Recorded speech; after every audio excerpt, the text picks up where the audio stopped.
welcome to the Where in the Park podcast.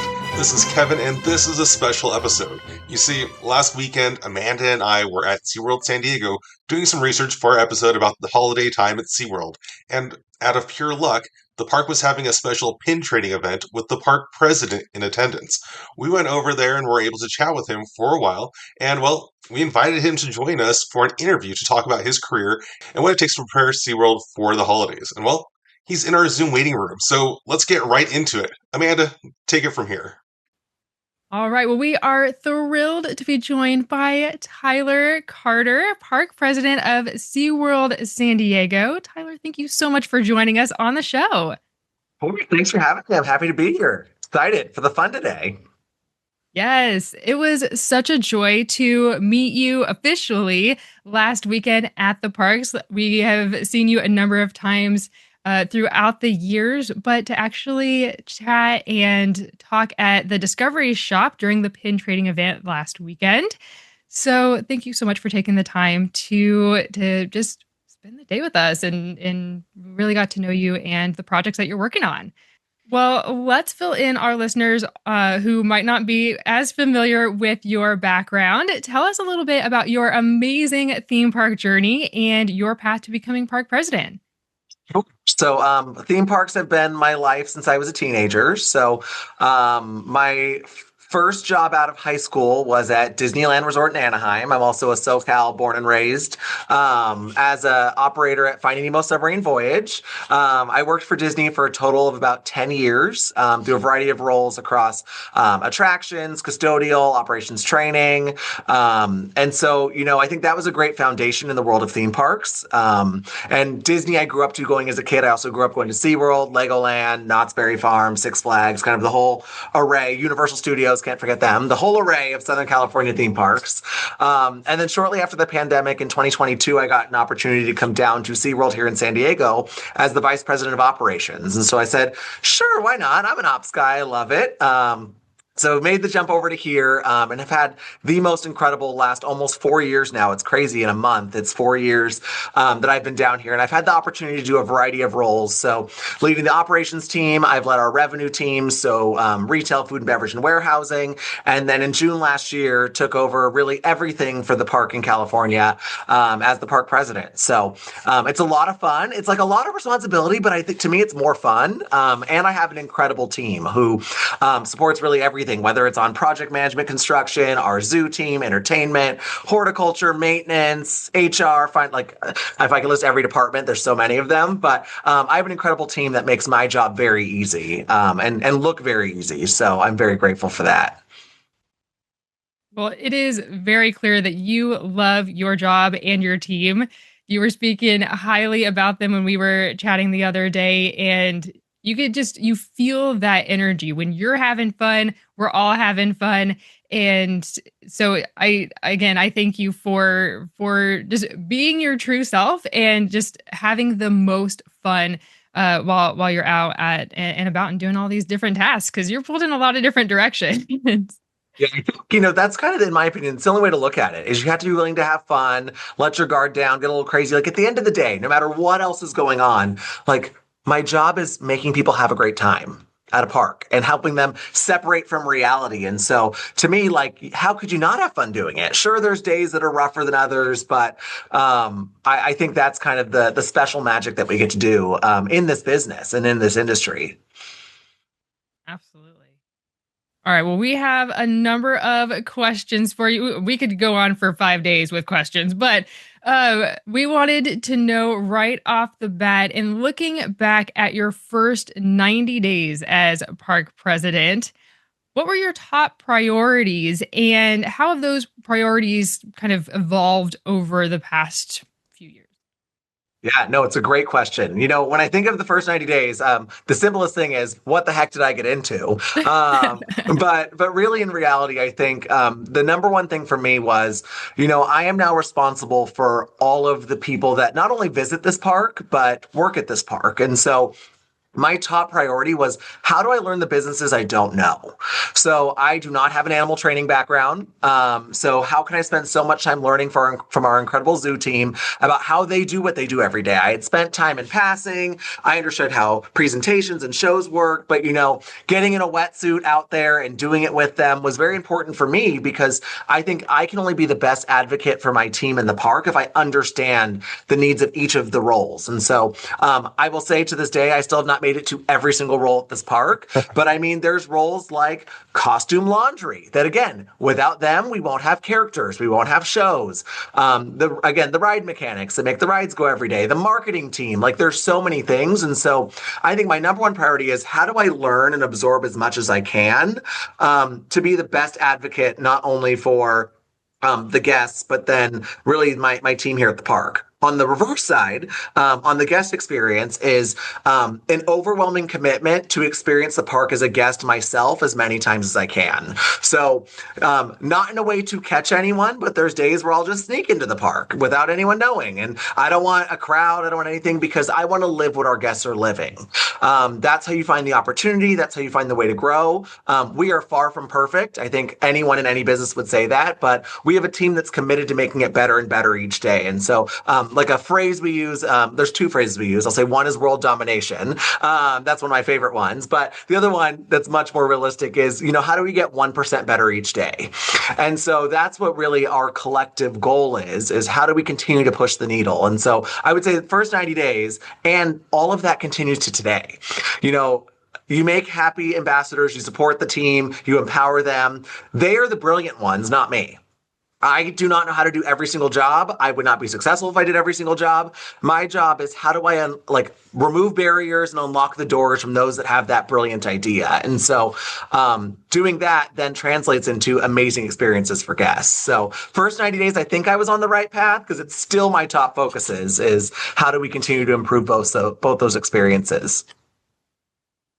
I love that so much. That is fantastic. And I think you led into our next question with your leadership principles and how you make decisions. And it is to tap into the expertise of your team, and to be open and flexible, and to be humble of, I don't know everything, and that's okay. I shouldn't know everything.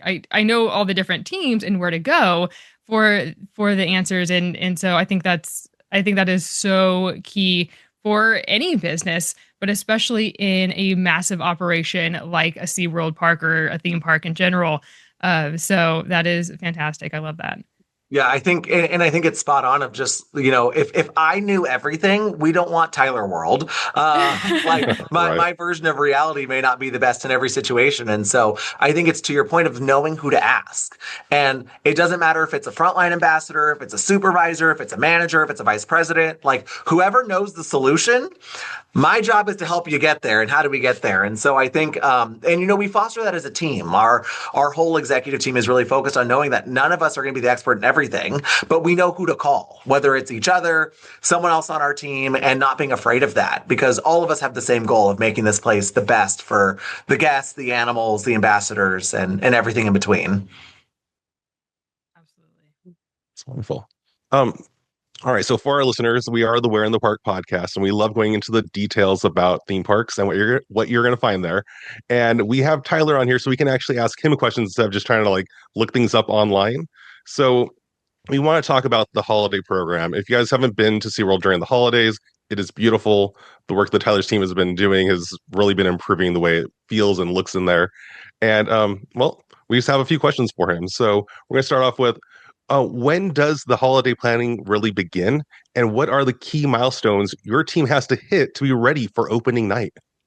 So it's a great question. And the simplest answer is it never ends. We are already deep in 2026 holiday planning right now. But I think there's a few different ways to look at it. Obviously, the planning never stops. And while you're in and living an event is the easiest time to figure out where the opportunity for next year is. It is easier to imagine the Christmas lights and where we want more when I can see them all, not in June trying to just guess what tree had what. And so In the season, we try and do a lot of that planning for the following year because we can give live feedback. We can see what's working. We can survey our guests. We can physically go out there and talk to our guests. So I would say planning never ends, and that's with every one of our events. I'll be completely honest. Halloween just ended, but I can tell you, I've been living in Halloween of 2026 since June. So, those pieces never really end, and I think that's the amazing part of having such a large team that can focus on different things. Is for myself and a lot of my direct reports, we are touching all of the future planning of every event, but we have a point person that's maybe entertainment for Halloween, food and beverage for Halloween, and that way we can start working in a smaller team of what it is before you bring in the broader group. So that helps us keep it on pace. And then to your question from like an execution standpoint, I'll use Christmas as a specific example. We started installing Christmas lights in August to be fully done for November opening. So we didn't turn them on, but like if you pay close attention, there was like hidden little pockets of lights coming up, which was very weird for my entertainment VP and I, because Halloween hadn't launched and we're already installing Christmas. But, I think it comes down to our goal, which we do our best to achieve, is to give 100% of the experience on the first opening day. That is always the goal. We did have some unfavorable weather in November, which provided some challenges for us, but we build our timelines around how are we done a week before. That way our ambassadors and their families can experience it first, our past members can experience it, and that we, myself and my direct team, can also walk and experience it before we show it to our ambassadors, before we show it to our guests to say it's really ready. And so that's how we really handle all of our events. Christmas is just such a noticeable one because of the Christmas lights. Right. Makes sense. Yeah, that makes a lot of sense, especially this year because so many new lights were added. So I can completely understand why we need months ahead of time to start installing some of these things, because it was just gorgeous walking around the different areas of the park and seeing, okay, we didn't just, do a little bit of this tree. No, the whole tree is lit and the whole walkway of trees is lit up and in different colors. And so you have different themes and it is just fantastic. So giant shout out to your teams in putting all of that together. Thank you. They do an incredible job. And I think, there is one other part of the Christmas business that I didn't talk about, which is the live entertainment, the shows, the presentations. And so one thing that is a commitment of my vice president of entertainment and I is we will go to every rehearsal humanly possible in advance of a show launch, because our rule is we will not give feedback once a show's open, because not fair to the team, not fair to the cast. And so we may be here all night doing a rehearsal and then all night into lights the next day. But, we want the team to be proud of the product and the collaboration as we get there. And so her and her career and me and my career, we've experienced, 3 days after you open, oh, I don't like that piece, let's change it. Well, we've been rehearsing it for the last 2 months. Like, why now? And so we're very committed to when they're offsite doing it in some of our offsite like dance studios, we show up there to provide initial feedback. And then all of the on-site rehearsals before we're in costume, when we're in costume, one or both of us is there to make sure. I was out of town for some of it, so I FaceTimed in because, again, I have to follow our rule that we made. So it just helps, though, I think, when everyone gets to collaborate in the process, and then you give the best product for the guests right at opening. We saw that Stocking Full of Soul show, and it was amazing. Like, I mean, I didn't realize what I was getting into, where I was like, it's going to be a show about like soul music, about Christmas. It's going to be fun. But it was like a full like rock and everything and like dancing. It was much more than I expected for it to be. It was a very great show. So I love what they did. Yeah. Yes. The live band is half the fun for me. The first year when we upgraded to having a live band, my poor entertainment VP, she's a trend. Her name is Kira. She's the one who gets all of my crazy antics. But we were like, what if we added this? What if we added a live band? What if we added a live singer? And I think it just continues to grow and grow. And that's then the goal as we think of future years is how do you take something someone experienced and enjoyed and continue to make it bigger and better every year? Definitely, that brass section was rocking the whole show. Yes. It was amazing. Yes, the whole team was. Yeah. They were fantastic. Like I said, high energy the entire time, and we were just having a blast. So definitely, I highly recommend all the shows, but especially the stocking full of soul that I would watch that every single time. So need more It's hard performances. not to. It's hard Right. not to. Let me tell you, all these shows, there's nights where I'm like, I'm just bouncing from show to show, and I'm like, all right, Tyler, you have to go home at some point. But it's just so much Aw. fun getting to see the energy and the experience. So it's so good. Yeah, no, we were talking about it where we were hoping like this should be in a venue where everyone in the park can like just walk past it and experience this instead of being kind of tucked away in the animal actors stage where Yeah. you're kind of hidden. Well, it's like we said, like, it was kind of a hidden gem, which was great, but it was like, oh, it feels like this should be like rocking the whole park right now. So if there's a way to like, get that for future years, get that ball rolling. That's No, that's our two it's a good cents on point. it. It's a good point. Like tap into the overall like audio system, and then you're like, "Where's this live guitar coming from?" And then you like Exactly. feed you it. No, it's a smart idea. Kira, when you see this, just know you got some work to do next year. So she'll love It- not she'll to love give me you later. not to give you too much to do. Oh no. right. And if it happens, you heard it here first. That's All right. right. This is the planning session. Yes. Um, all right. So we kind of touched on a few of our questions here, but what do you want guests to feel or remember when they leave the park for the night after a holiday event? Oh my gosh. I think one thing that's very important to us is building the world of again like um of like an escape from reality. We want you to feel like you were transported somewhere else and that you had a day that was carefree, that you just had fun with whether it's your friends, your family, by yourself. This specific event, our Christmas celebration, is a great one for it, but that's really our philosophy with all of our events. We did concerts over the summer, and the goal was, work during the day and then like go just let it all out and just have fun in a safe environment with all your new friends. And I think that's kind of always what our goal is. Whether you're by yourself, you're here every week, you're here once, we want to make sure that you come and that you leave feeling like you just had a day that's like unforgettable with amazing experiences. We definitely feel that when we are at the parks for sure. Just at any point in the year, but especially Christmas time. That's my favorite season. Super facial. I do teeter between Halloween and Christmas. They are Yeah. vastly different though, but both of them have a special spot in my heart. Yes, mine too. Hollow Scream was my very first Halloween haunt that I went into an actual haunt because I was very scared. I almost got a booty necklace and I was like, okay, I'm gonna be brave. But yeah, so it has a special spot in my heart because that was my first one. Glad that you made it. I did. So yeah. But now I'm like, okay, I can do this. We'll get ready for next year. I might have more tricks up my. Kira has more tricks up her sleeve for next year, so get ready.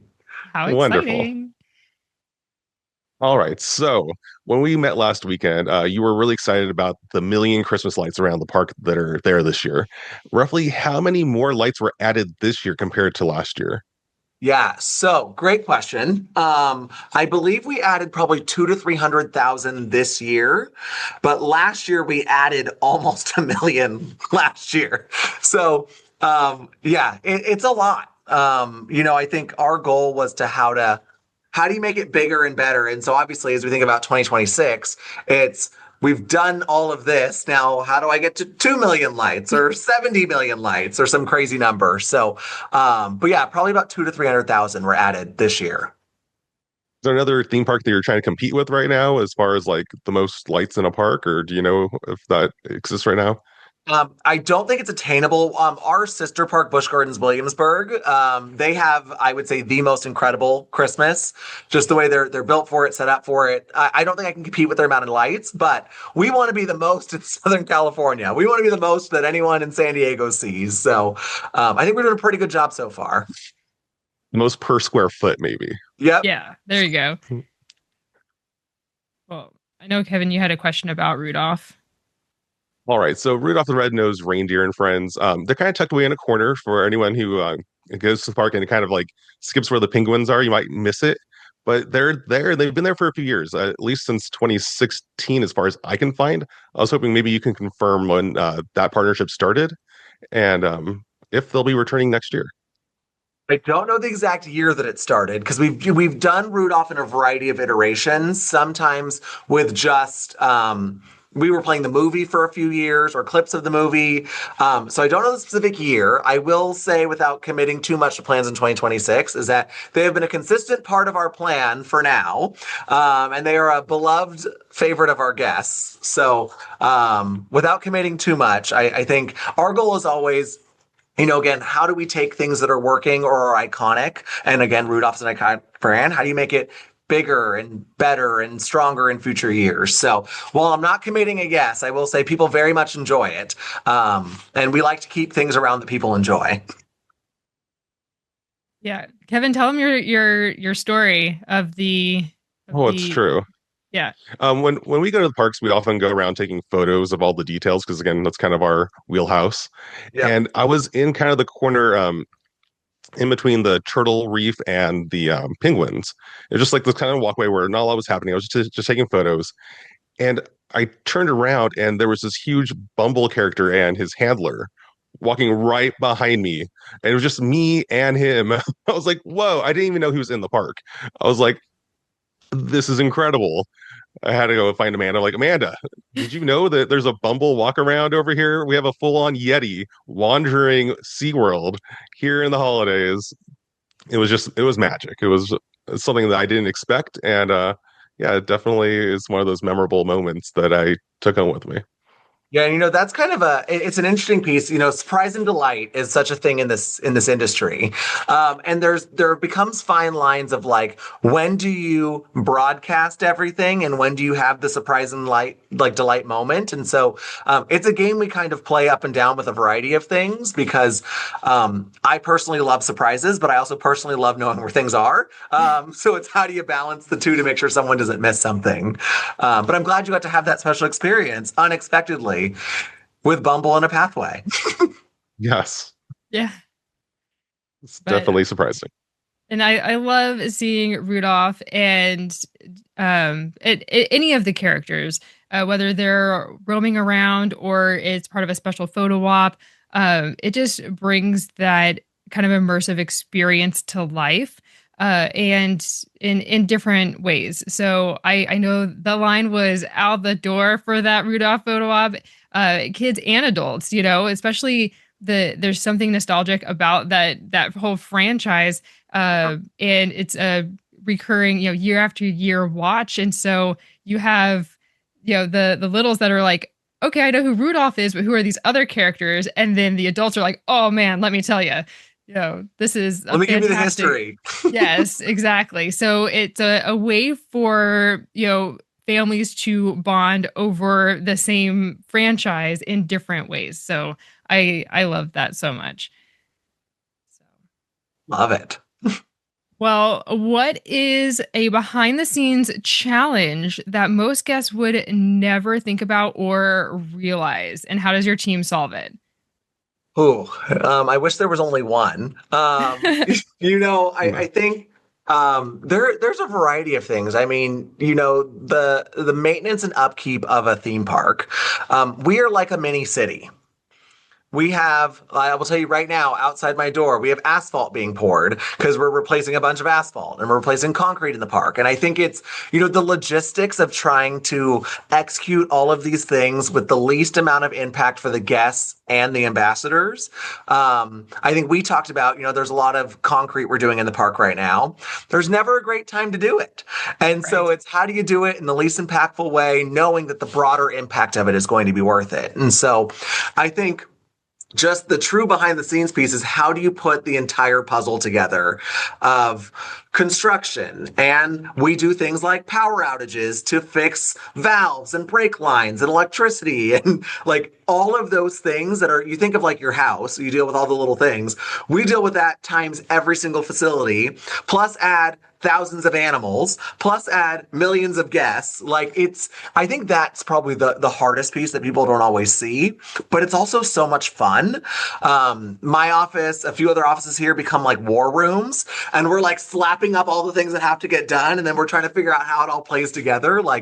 And then obviously things happen. I'll use November as an example. We had rain. And so concrete trying to pour during rain, surprise, it doesn't work. So I think it's also the need to flip on the fly all of the time. That's interesting too, but it's so much fun. Keeps things entertaining for sure. What is today going Everything. to bring? Right? You have to be flexible, but also ready for a surprise, and that's great. Yes, definitely.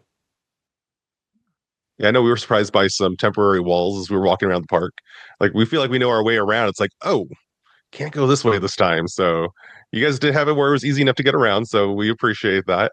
But it's you can tell that there's work going on, and we love that. We love everything about Yes. that. Yeah, I mean, I think one thing that people forget sometimes is this park is 61, almost 62 years old. And so there are elements of it that show its age. And so I think that's the piece that we're trying to continue to try and refresh, revamp. There's a lot of things that are behind the scenes, like air conditioning units and roofs that like no one sees, but we still have to address them. Freezer doors, like there's so many little things that add up, but it all in a way will impact the experience. So it's how do you get them all? And some walls just make it Tetris. Who doesn't like a game of Tetris while they're in a theme park? Love a game of Tetris, wherever it is. Yeah, That's right. for sure. All right. So we were hoping you could settle something for us. I don't know if you've looked into this yet or not, or if you have someone who can you can ask if you don't know off the top of your head. If you can get back to us later if you don't know. The Sky Tower gets turned into a Christmas tree, right? It's kind of a tradition in San Diego. It's San Diego's Christmas tree. But if you look it up online, many sources say that it's been there since 1969, which is the year that the Sky Tower was opened. According to George Malay's biography, though, we covered him in a podcast a few months ago, where he's the guy who founded SeaWorld. There you go. Amanda's holding it if you're watching us Yep. on YouTube. And he states a story about how it was created based on a conversation with Doc Lemon. Lemon over at Magic Mountain, which they were building at the time when SeaWorld was building it with them. And Doc Lemon told him, I think it'd be really cool if we put some lights on our tower to turn it into a Christmas tree. And then George was like, that's a great idea. Let me talk to my team at SeaWorld, see if they could do that over there. And he says that they had it first done in 1972. So the question on the table is 1969 or 1972, what was the first year that SeaWorld had their tower turned into a Christmas tree? So it's a great question, and I don't have the answer yet, but I do have the best source of truth because we do still have Charlie, one of our ambassadors that has been here since 1964 when we opened. So she was on vacation for a few days, so we are going to find out from her because she will know without a doubt. I believe, though, the 1972 is the accurate one because I don't believe it would happen on the first year of the Sky Tower opening. That's what I was thinking. But again, like everyone has it. Like it's so weird where AI believes it, and I've never been able to find a source online that negates it. And George Millay in his book, it's like not written by him, it's written by a biographer, but when a lot of like it's an official biography though with him. And he kind of like has a thing there saying like, hey, this is all based off memories and it's from years ago. Some dates could be wrong. Yeah. So right from the start, it's like, oh, I'm like, I don't know then. So Well, yeah, so I just thought I'd run it by you. We also saw the 1973 interview with Roger Copeland in front of the tree that said this is a holiday tradition over the last 4 years, which would put it in the 60s. So we're like, well, it wouldn't be a holiday tradition for 4 years if it was put in the year prior. So, So you have really reliable sources saying both things. I'm like, Yes. oh, I don't know. Well, hopefully our Charlie will remember because she has been Fingers around crossed. for all of it and more. I love Wonderful. that. First-hand accounts. That's what we need. Yes. Love it. All right. So we kind of touched on it a little bit earlier, but obviously running a theme park is an all hands on deck approach and set around the shared values and goals each and every day. And the holidays just take it up to the next level, right? So how do you and your team ensure that all of the departments are in alignment every single day? Yeah, it's a great question. I will tell you it's something that I think we always have opportunity to improve on, as anyone in a big business would likely say. But, I think it's just open communication, whether it's about certain things of the guest experience, certain things that are happening, certain things that are changing. It's how do you make sure that you're communicating it with everyone? And transparency is so important.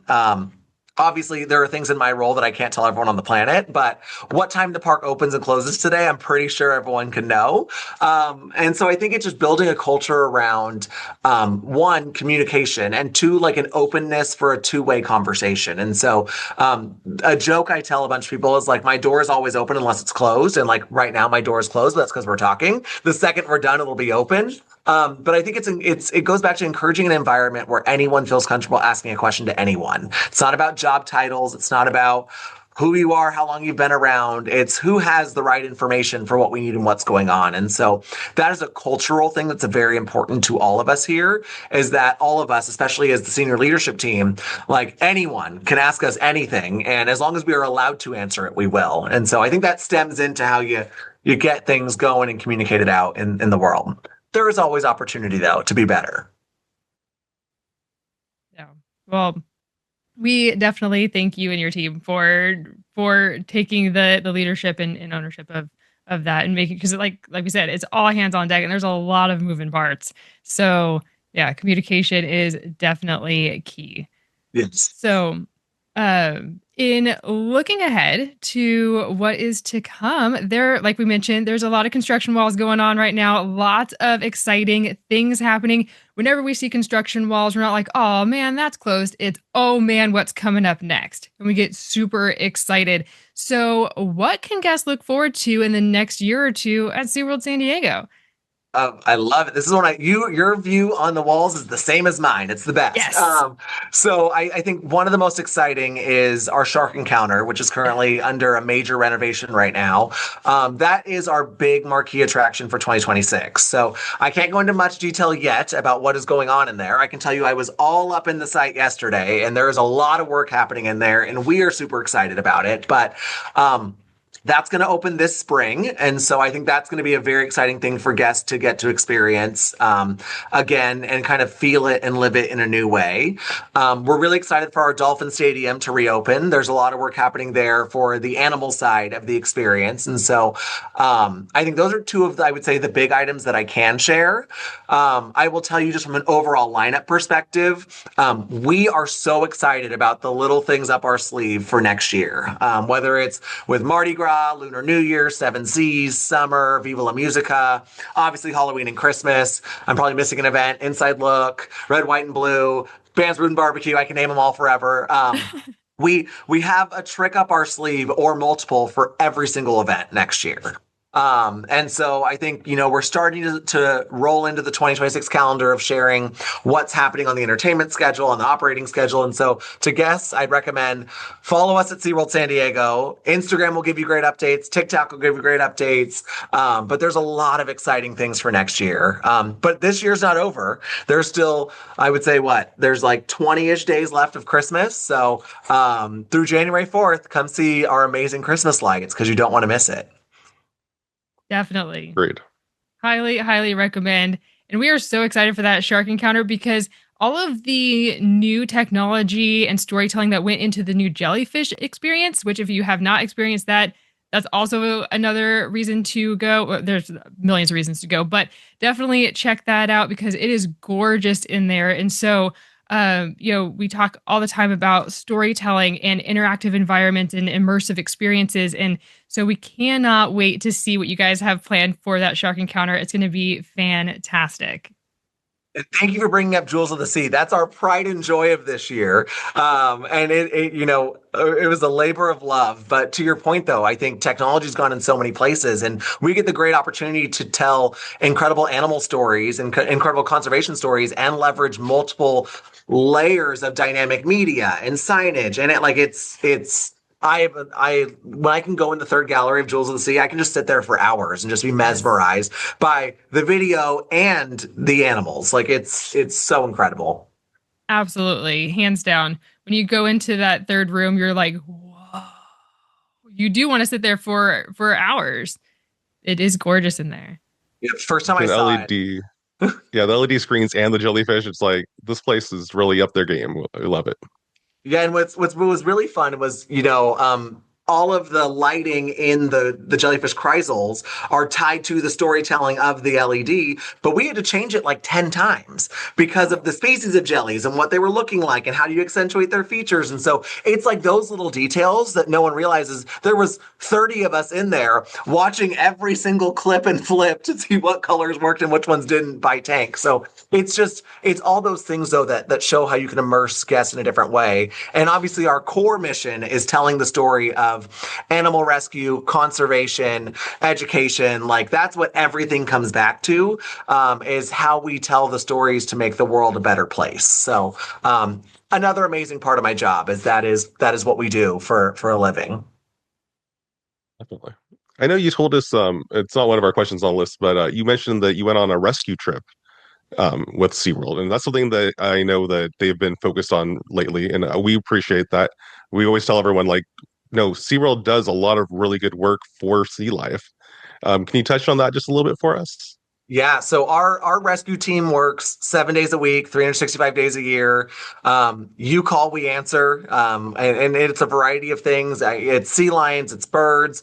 Over the last 2 years, we've had 2 successful baby dolphin rescues, which is fairly unheard of. That we, from literal nursing month-old age, have been able to rehabilitate them, and they are thriving. So that work that happens every single day, and that's behind the scenes. No one sees what's happening.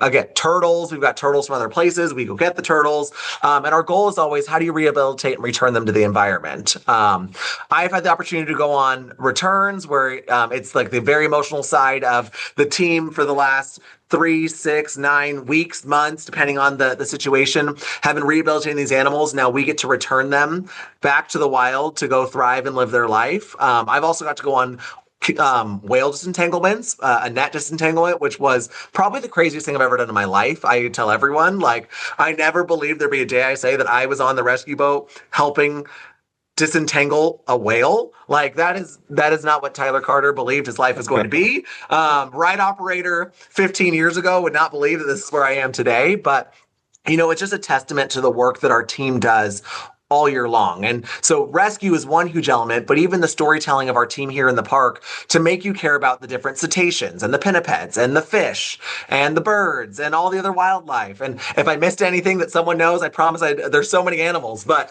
I think our team does an incredible job trying to inspire others. That's what our goal is again, make the world a better place, care for animals, care for the environment, recycle. And I think it's so special that we get to do all that and rescue. Like it's crazy. It's so cool. Yeah, absolutely. And one of the other things that we loved when we were chatting with you at the Discovery Shop is, the flamingos were off exhibit. And we were like, what happened to the flamingos? What's going on? And you shared it's for their safety because of the avian flu that's going around right now.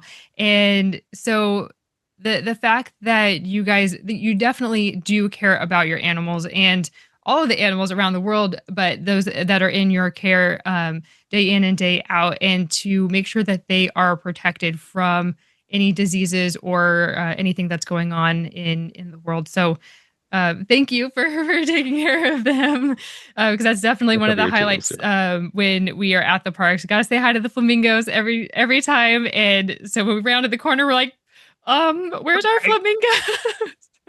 Yeah, so I'm glad that they're safe. And I think a great piece that people don't always realize is like we have 3 full-time staff veterinarians. We have vet internship programs that are running through. We have our own hospital. We've got pathology. We've got microbiology. So like there's this whole other world that no one sees. And so, when it comes to making a decision about something, we have an incredible vet team that can help advise us on their recommendations. Because trust me, I am not the expert in that in any world, but it goes back to having a team that, we all have the same common goal of how do we take care of our animals and how do we provide a guest experience that inspires them to continue. And so we get to meld the world of both, but we all have this world of trust and open communication to where we can make the best decisions for everyone involved. So it's pretty awesome. Love that. All right. Well, fast forward a few years, what would you love SeaWorld San Diego to be known for? Oh, how do I pick one thing? I think really, at the end of the day, I mean, obviously, I absolutely love what we do here. Our core mission of inspiring others to make a difference. And so I want us to be known for creating the next generation of people that care. It's such a special experience. And I think of any of the areas, whether it's our educators at touch pools or at the Sea Lion Point or our animal trainers that are explaining to someone why we do what we do and why it's important that they care and why when they're at La Jolla, they should not touch the sea lion. Like, I think it's so important what we're doing for the bigger picture, and caring about more than just us. And so I want us to be known for that place that's making a difference. So I think that's the very, very, very SeaWorld side. And the other place, I want people to know that this is a place you can like step away from reality and step into our world where we will leave you not only entertained, but also educated on your way to make a difference. Like there's this word that we sometimes use called edutainment. That is the goal though, is how do you make them through entertainment inspired to make a difference? Because I know I am. Let me tell you, every time I'm out there, I'm like, I learn something new every day. And I'm like, oh my God, I need to change my life. Like, what am I doing? It definitely does inspire you to make changes like at home and just how you think about conservation. And you guys have the around the parks, you have your compost bins and your recycle, and so it's one of those things, of those subtle ways of teaching. Okay, the food goes in the compost bin, and so you take that with you and you make those decisions at home as well. And so I definitely think that you guys are in the right direction, and thank you so much for providing those. I mean, even the compostable silverware, and the food containers and all of that. I couldn't think of the name. I was like, what is this called? Yeah. But yeah, all of those things, that's a conscious decision. And so to implement those throughout the park, no lids, no straws, those are intentionally designed with conservation in mind and the protection of the animals. So I love all of those decisions that you guys make. And again, it informs us and makes us more consciously aware at home as well. So thank you so much. Love it. Yes. We're going to change the world, all of us together. Yes, absolutely. Well, thank you so much for joining us on our little podcast. Where can people find you? Where can they find me? Well, in the park at SeaWorld, I would say is the best way to find me. I mean, I try to spend as much time in the park as I can. And obviously to keep up, I end up on our social media kind of frequently. So at SeaWorld San Diego, you'll see me there. But for sure, come on down, come check us out in the park. If you see me, say hi. If you see anyone, say hi. Hopefully they say hi back. But at a minimum, if you find me, I would love to talk and share anything about this amazing place with you. Absolutely. And again, we cannot thank you enough. I think we were chatting with you for like 10 minutes, just kind of, one-on-one. And it was just so amazing. You don't get that in any other park where the park president's roaming around, let alone stopping to talk to you for that long. So thank you so much for being open and available and receptive and just sharing your stories and your passion. When you see Tyler for the first time, or anytime, you feel that passion immediately. So thank you so much. We thoroughly enjoy talking with you, and we hope to have many, many more conversations with you in the future. Of course, and thanks for having me. I was so excited when you were like, come on podcast. I was like, I'm so down. This is great. But it was such a pleasure, and I'm looking forward to all the great fun that we'll share in the future. Absolutely. The pleasure's ours. Yes, thank you, Tyler. And also thank you to everyone who has tuned in to this episode. If you had a good time, please like, subscribe, ring the bell, and all of the things. Also, please leave a review on Apple Podcasts and Spotify to let everyone know about all the fun we're having here at the Where in the Park podcast. Until next time, we'll see you somewhere in the park.